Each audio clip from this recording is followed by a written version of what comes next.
Today on Connected Farmer, we are going to take a look on the U.S. planting intentions and the turmoil in the Black Sea. Right here on Connected Farmer, your channel to keep you up to date with the latest trends in agriculture and livestock.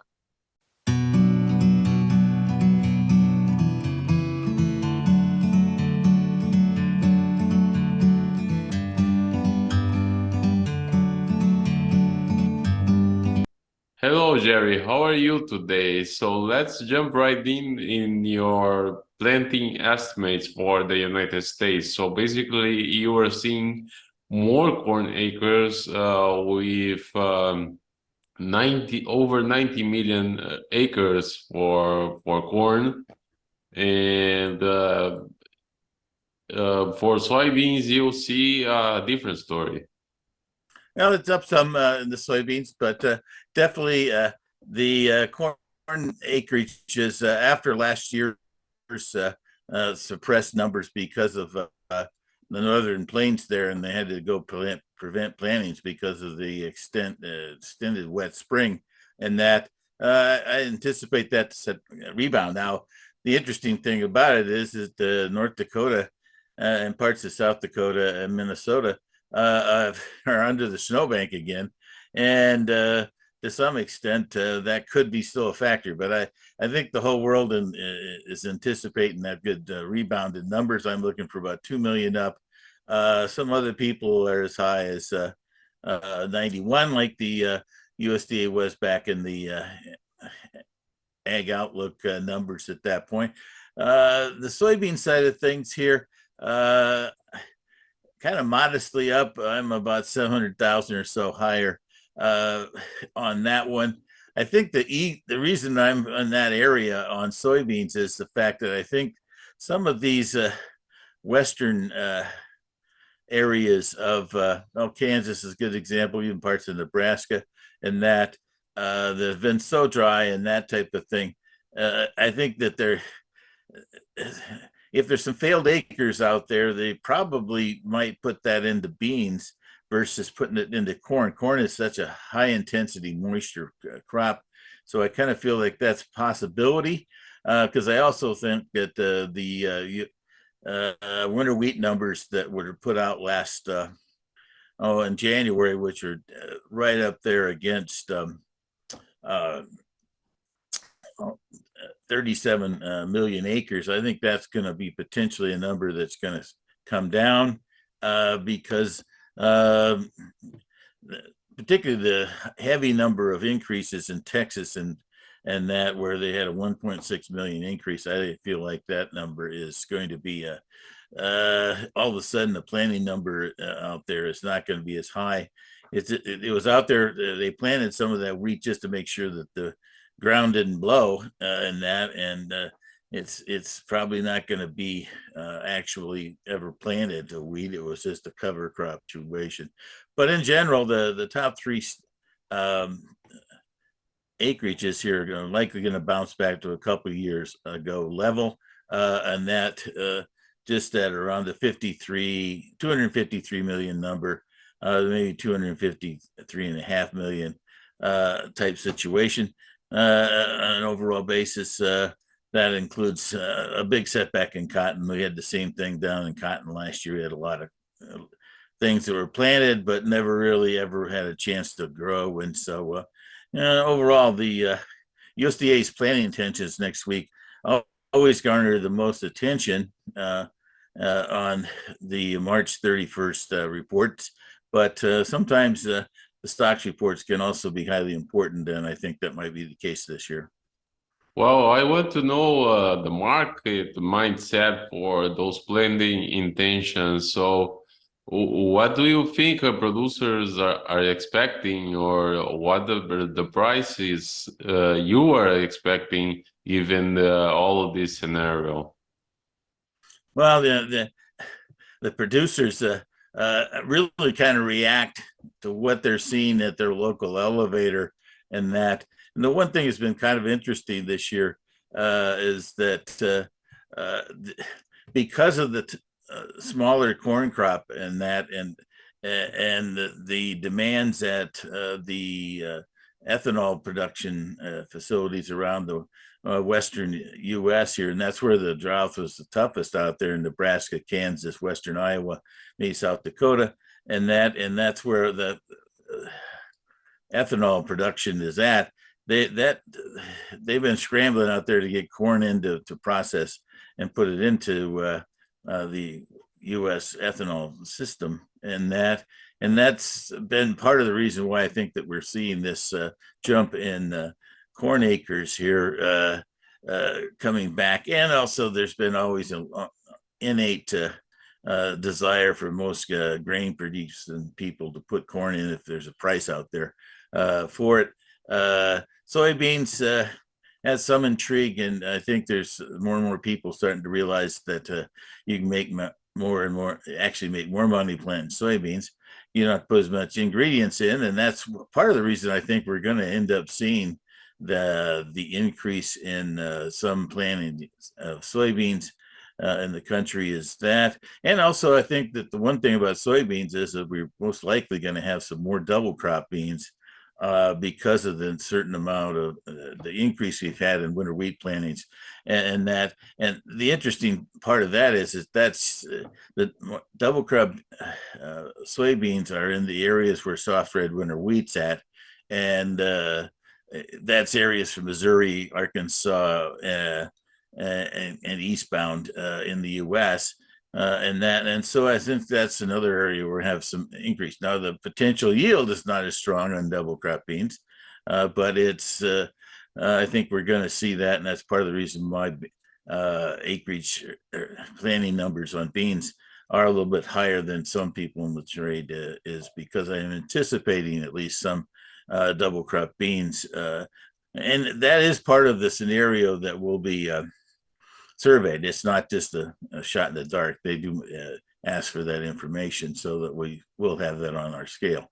The wheat side of things, the total wheat acreage number is really going to depend on how the spring wheat up in the northern plains occurs, and at this point, and as I said earlier, the potential they say reduced plantings and hard red in the Southwest because of the drought. And that drought right now is still, you look, I use kind of the terminology I-35, which runs from Texas all the way up the middle of Kansas, and it continues up, if you just want a straight line north up to into Nebraska. West of that area is where most of the winter wheat, hard winter wheat is planted in the U.S. these days. And it's still pretty dry in that part of the world. So I wonder how that's, what kind of final harvested acres are going to get in that part of the world. Wheat can revive itself to some extent, though, with some rains here by around the 1st of May, but we'll see how that comes. Yes, so wheat is deeply affected by the turmoil in Ukraine, and this week Putin has threatened basically to end the corridor. So one of the things that we can think is going to happen is that the wheat prices is going to stay at these levels for a while, and for a while it will be higher than corn prices. Yeah, the wheat has had a lot of pressure on it over the last 4 to 6 months in that, but it's still, relatively speaking, higher priced than corn, so it's not going into the feed bunk in the U.S. just yet, or even around the world in most cases. From there, the wheat side of things is, considering the fact that there's places in the U.S. Just an example here, we had the issues in Ukraine of production issues there. They had some dryness in Europe, and we had problems in the U.S. Now that part, but then you turn around in South America, we still had the issues there, but then Australia had a good crop, and India's potentially have a good crop. There's so many crops of wheat out there that's one of the issues that always crops up on wheat, is the fact that there's always another crop around the corner in the world situation and that. But I have to say that the overall stocks and production numbers don't look like they're really going to be improving dramatically here excuse me, going forward from the standpoint that we have this whole uncertainty of the Black Sea, and right now it looks like the Russians are trying to muscle things to their advantage here, if you would, with their demand that finally came about where they only did a 60-day extension instead of a 120-day on the current corridor agreement. And now there's more and more indications that they're really going to put the heat on about getting some of their so-called restrictions on shippings and things like that from insurance and things like that into the scenario, or they're going to walk away. And that's the interesting thing that popped up on us here at the end of this week that started this kind of weekend rebound, if you will, was that there was rumors that they were potentially going to not basically do any exporting at this point. And all of a sudden, bang, that shot things up right at the initial part of Friday's session. Then they came back and said, no, we're not going to do that. We're still going to export type situation. But the market then got kind of saying, well, that's not impossible from that point. And then corn and soybeans had a nice recovery. I think basically they were felt like they got oversold here because we really had a tough week here with corn and soybeans falling through some of the kind of the classics of investor positioning in the commodities. The 200-day moving average, if you're above it, it's long-term bullish, and so that's the side you should be. If you're below the 200-day moving average, which we did happen in both the corn and soybeans this week, then the trend is down. And I don't sense that. I think this was more than anything else, it was related to the fact that we haven't had a lot of updates from the government because of some issues that occurred back in late February of all things. And so now all of a sudden they were kind of catching up on the news, and we had some people kind of overreact, in my opinion, because right now the corn market still has a tremendous amount of uncertainty in it from the standpoint of what we're going to get here in the U.S. And the soybean demand is still wide open. The problems in Argentina have not gone away. There was some showers around in light amounts in the southern and northern parts, but the core area of Argentina did not get much rain this last week. And at this point, a 25 to 27 million metric ton crop, or half of what they started with, is definitely going to put the strains on the world trading channels as we go forward. Yes, and really briefly, Jerry, how long you expect those massive Chinese corn purchases? Yes, we had a very big week that came through on this week's export sales, and surprisingly, we had another 500,000 worth of sales this week too. It looks well if you go back and look at the what's available to the Chinese here between. They really have been surprisingly out of this market. I think in the corn that came from the standpoint that their late reaction to and coming out of the COVID situation versus the rest of the world over the last 2 years has been surprisingly slow. And then when they did, now all of a sudden they've got to get some of their grain and livestock numbers going. And at this point, they didn't have enough corn in the right position. Now, don't expect that the Chinese had a huge shortage of corn from last year. It has to do with the fact that the southern half of the country, say south of Beijing, I think the Yangtze River and south, there's a lot of livestock in there. That's where the population's at, versus the north, and that's where the corn and grains are in Manchuria. And so all of a sudden, when they need to get corn to the south to keep the livestock and hogs and chickens going, it's easier for them to buy from the U.S. and ship it there than it is to try to get it from the north to the south. There's just not a system in China to do that. So that's what's happening. All of a sudden, they decided they have to get this bridge between where we're at now in the supplies of the world to when they're going to expect to get some corn, excuse me, from Brazil, their new trading partner. Wow, they've for years they did not have any real connection on corn purchases from Brazil, but in their wise idea here to have competition, they've finally decided they'd take some corn on test situations from Brazil last fall and this winter. And so now all of a sudden, they're basically wanting to just buy enough stuff to get them to next fall. Well, I'll tell you, July and August is when the Brazilian crop will be available to them. And so from the safrinha crop. And so that's the thing that's been there. That's been a real twist of things. The other part of this thing for on next Friday, this coming Friday, I should say, is the fact that the U.S. corn stocks and soybean stocks are still going to show some very interesting levels. Exports and exports and ethanol processing are well-known information. The one thing that's always a kind of a wild card is what type of actual feed usage is there. And sometimes it's a scenario of where it's located at. It could be purchased by a feeding operation, but still be in elevator storage, or it can be away from there and actually be in the actual commercial storage type situations, away from the elevator and farmer hands. And so that's a tricky one right now, but we've had about a 5% reduction in hogs from what we've seen on some of the numbers, and the chickens in that area, and potentially even the cattle. That's what I'm looking at. There's some people out there are looking for 8 or 9% reduction in demand from the fall, or from last year, I should say.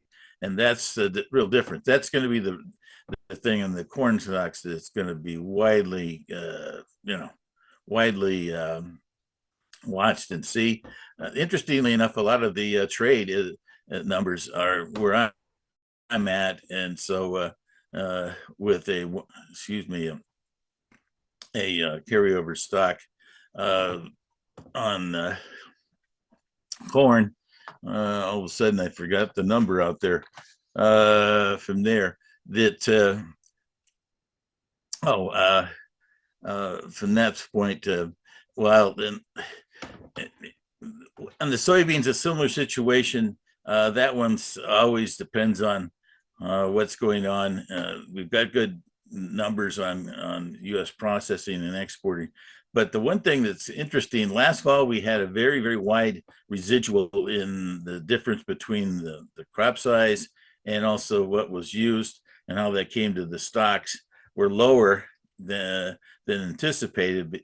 We're like 180 million on that number. And so that's because of things in transit, things go into the seed business, and that's a very wide number. So that's another feature that we've got to watch, that maybe last year's soybean crop was overestimated. This particular stocks report is the one that is the first one that really makes you feel like, okay, they know that. The first one's always having this big disconnect.